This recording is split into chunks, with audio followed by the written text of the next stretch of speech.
श्री हरिवंश, श्री हरिवंश।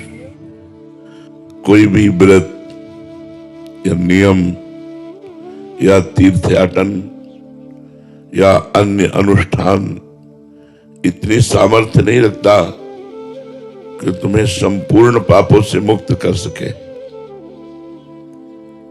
बड़े बड़े ब्रह्म ऋषियों ने नाम के महत्व को देखा है कि जो नाम है वो तुम्हारे सर्व पापों का नाश कर देगा।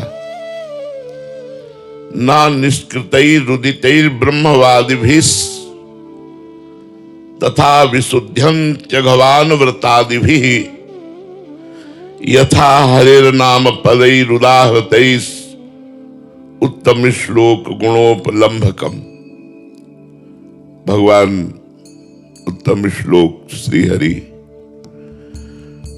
श्री राधा, इनके नाम में जो पाप नाश करने की, दुख नाश करने की सामर्थ्य है, बड़े बड़े ब्रह्म ऋषियों ने बड़े बड़े व्रत और अनुष्ठानों का वर्णन किया है, उनमें इतनी सामर्थ्य नहीं है।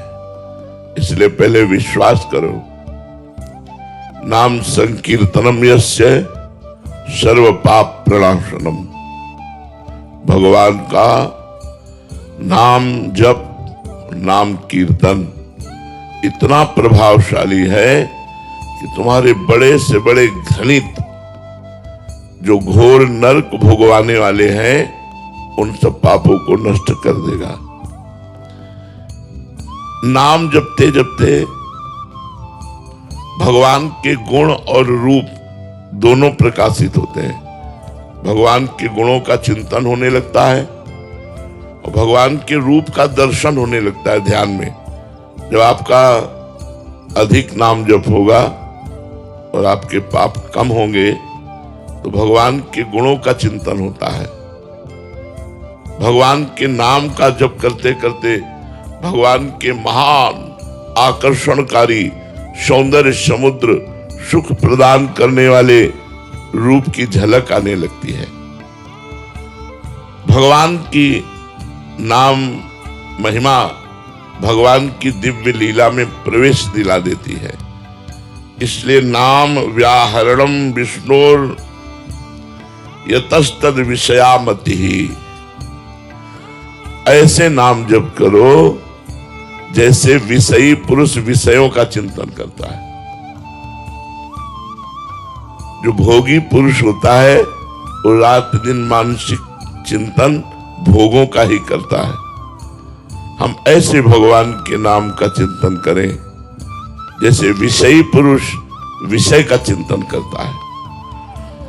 भगवान के नाम का यदि एक एक श्वास, एक एक क्षण, एक एक सेकेंड जप होने लगे, विस्मृत होने पर ऐसा अनुभव कि मेरे से अपराध बन गया, हानि बर्दाश्त न हो, तो रस मूर्ति भगवान बहुत जल्दी हृदय में प्रकाशित हो जाए। एक एक श्वास, एक एक क्षण, एक एक सेकेंड यदि हम नाम जप करें और नाम जप में बाधा बर्दाश्त न हो, नाम जप छूटने पर ऐसा लगे जैसे कोई अपराध बन गया, तो बहुत जल्दी भगवान हृदय में प्रकाशित हो जाए। एकस्मिन् नप्यतिक्रांते मुहूर्ते ध्यान वर्जिते दशभिर मुसिते नैव युक्तमा क्रंदितुम भ्रशम। बहुत ध्यान देने योग्य बात कर रहे। जैसे हमारे पास कोई धन हो और कोई लुटेरा लूट ले तो हम हाय हाय करने लगते हैं, ऐसे यदि हमारे नाम धन को लूटने के लिए काम, क्रोध, लोभ, मोह, मद, मत्सर ये उपाय करें तो हमें इनसे डरना चाहिए। अगर हम काम भोग करेंगे तो मेरी नाम रूपी संपत्ति रुक जाएगी और लुट जाएगी, लुट जाएगी। आगे हम जप नहीं कर पाएंगे, रुक जाएगी, हमारी रुचि नहीं रह जाएगी। तो जैसे किसी की संपत्ति अपहरण होने पर वो व्याकुल हो जाता है, हाय हाय करने लगता है, ऐसे हमारा नाम जब रुकना या कोई इन गंदे कामों में मन लगाना ऐसे हाय हाय होने लगे। अब क्या होगा, मेरा नाम जब छूट जाएगा, मेरा नाम जब रुक जाएगा, नाम जब का प्रभाव रुक जाएगा, क्योंकि मेरे अंदर ये गंदी बात आ गई, उसे तत्काल निकालो। भगवान नाम कीर्तन, भगवान नाम जब, भगवत प्रेमी महात्माओं के सत्संग से उस दुर्वासना को दूर कर दो, नहीं तो वो दुर्वासना आपके भजन को लूट लेगी। रमैया की दुल्हन लूटे बाजार, मायापति भगवान को कहा गया है। तो ये माया भगवान की पत्नी ही है। ये काम क्रोध लोभ मोह मद मत्सर आदि के द्वारा भजन को ढकती है, भजन को लूटती है और भजन को निष्प्रभावित कर देती है। भजन का जो प्रभाव पड़ना चाहिए, अगर गलत आचरण साथ में चल रहे हैं तो उसका प्रभाव नहीं पड़ेगा। नाम स्मरण से ही कलयुग में भगवत प्राप्ति है।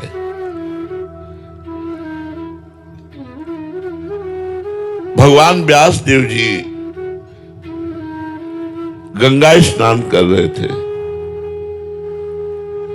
तो बड़े बड़े मुनियों ने कलयुग की गलत चाल को देखकर विचार किया कि लोगों का उद्धार कैसे होगा, क्योंकि लोग झूठ बोलना कोई पाप नहीं समझते।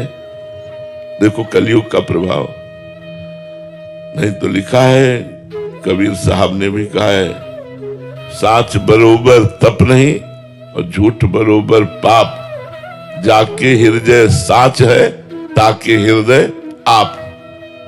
गोस्वामी तुलसीदास जी ने लिखा है, नहीं असत्य सम पातक पुंजा, बोले झूठ बोलने के समान कोई पाप नहीं है, बड़ा पाप है। कोई मानता है? देखो कलयुग का प्रभाव।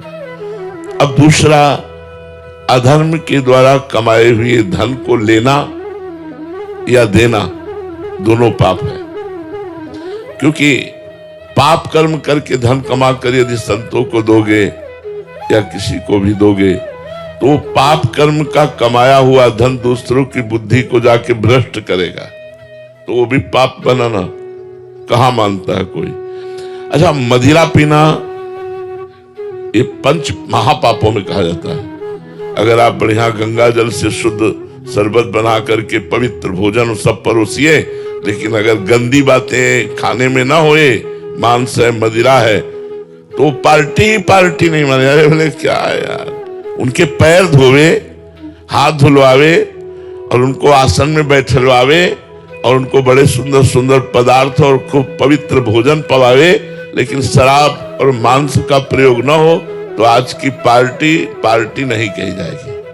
तो मुनियों ने विचार किया कि कलयुग पापों की बाहुल्यता है, इसमें बहुत, इसमें पाप है, बहुत पाप है। पराई माता बहनों की तरफ गंदी दृष्टि से देख लेने का पाप होता था, हमने देख लिया, यह तो माने नहीं जाता पाप है, मनोरंजन माना जाता है। लिव इन रिलेशन क्या है, क्या है ये? गंदी बात ही तो है ना। जब मन आवे तब आप अलग हो जाओ, दूसरे से हो, तीसरे से हो, चौथे से। कलयुग पापों का विस्तार करेगा। तो मुनियों ने विचार किया कि पापों से कैसे बचा जाए। तो भगवान व्यास देव जी उस समय गंगा जी में स्नान कर रहे थे।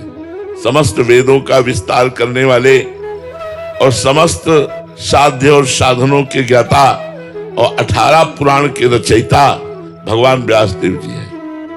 तो सबने सोचा चलो व्यास जी से चल करके प्रश्न करते हैं। तो उस समय जे ही सब मुनि गए तो उन्होंने कह रहे थे, साधु कली, साधु कली, साधु कली, धन्य है कलयुग को, धन्य है कलयुग को, धन्य है कलयुग को। साधुवाद दे रहे थे, गंगा नहाते हुए कलयुग की जय बोल रहे थे भगवान व्यास देव जी। तो ऋषियों को लगा शिकायत तो करने हम यही आए थे कि कलयुग पाप का विस्तार करेगा, लेकिन यहां उल्टा है, ये कलयुग की जय बोल रहे हैं। तो ऋषियों ने पूछा, उनको बड़ा आश्चर्य हुआ अपने संदेह का निराकरण करने के लिए पूछा कि आप साधु कली, धन्य है कलयुग की, साधुवाद है कलयुग को, तो आप कलयुग को साधुवाद क्यों दे रहे हैं? क्योंकि वो तो पापों का विस्तार कर रहा है। भगवान व्यास देव जी ने बताया 10 वर्ष सतयुग में जो तपस्या करने का फल होता है वो 1 वर्ष त्रेता में तपस्या करने से मिलता है, और 1 मास महीना द्वापर पर साधना की जाए तो फल प्राप्त होता है। और कलयुग में 1 दिन जो सतयुग में 10 वर्ष तपस्या की जाए फल मिलता है, कलयुग में 24 घंटे में मिल जाएगा। इससे बढ़कर और कौन सी बात होगी? 10 वर्ष तपस्या और 24 घंटे तपस्या। सतयुग में तपस्या, ब्रह्मचर्य, जप आदि सिद्धि के लिए बड़ी पवित्रता चाहिए, बड़े नियम, बड़े संयम। कलयुग में अपवित्र पवित्रो वा सर्वावस्थांगतो पीवा या स्मरेत पुंडरीकाक्षम सवायाभ्यंतरा शुचि। आप पवित्र हो या अपवित्र हो, कोई मतलब लेना देना नहीं। आप राम राम कृष्ण कृष्ण हरि हरि राधा राधा रट रहे हो तो कलयुग केवल नाम आधारा, सुमिर सुमिर नर उतर ही पारा। ध्यायन कृते यजन यज्ञेश त्रेतायाम द्वापरे अर्चयन यदाप्नोति तदाप्नोति कलो संकीर्त केशवम। जो 10 वर्ष ध्यान करने से लगातार सतयुग में फल की प्राप्ति होती थी, वही वर्षों त्रेतायुग में यज्ञ का अनुष्ठान करने से, वही कई दिनों पूजा अर्चना का अनुष्ठान करने से द्वापर में, लेकिन कलयुग में 24 घंटे नाम संकीर्तन रखने से सब पापों का नाश होकर जो वहां 10 वर्ष साधना करने पर प्राप्त होता है वो प्राप्त हो जाता है। कलयुग में सबसे बड़ी समस्या है मन का ना लगना। इसको नाम जप में लगाओ, नाम जप में नहीं लगता, भोगों में लगेगा, मोबाइल में लगेगा, मोबाइल की रील देखने में बहुत लगेगा, फिल्म देखने में लगेगा, संसार देखने। देखो गुण दोष में सारा संसार है, मोबाइल में गुण भी है। मोबाइल की कृपा से ही आप यमुना किनारे बैठे हो। अगर मोबाइल में आप सत्संग न सुने होते तो यहां दौड़ करके यमुना किनारे ना आते। अगर हम मोबाइल से गुण लें तब तो लाभ मिल जाए, पर दोष भी हैं। आप कुछ सेकंड में ही सर्च करके गंदी से गंदी बात देख सकते हैं, वो जेब में है एकांत में बैठ करके। तो लिखा है कि कलयुग में सबसे बड़ी समस्या यह है कि मन बड़ा चंचल होकर के विषयों में जाता है। अगर हम इस कलयुग में अपने मन की चंचलता को रोककर भगवान के नाम जप में लगावें तो जितनी जल्दी कलयुग में भगवत प्राप्ति होती उतनी जल्दी और किसी युग में नहीं होती। अत्यंत दुष्टस्य कलेर यमेको महान गुणा। यद्यपि अत्यंत दुष्ट है कलयुग, अत्यंत दुष्ट, सबकी बुद्धि को गलत आचरणों में लगाना, लेकिन महान गुण, उसमें एक महान गुण है, कीर्तनादेव कृष्णस्य मुक्त बंधा परम ब्रजेत। अगर कृष्ण कृष्ण कृष्ण राधा राधा राधा ऐसा आप जपे तो आपको समस्त पापों से मुक्त कर देगा। इसलिए हमारी प्रार्थना है सबसे, अन्य साधन बने तो कोई रोक नहीं, पर निरंतर नाम जपने का अभ्यास करो।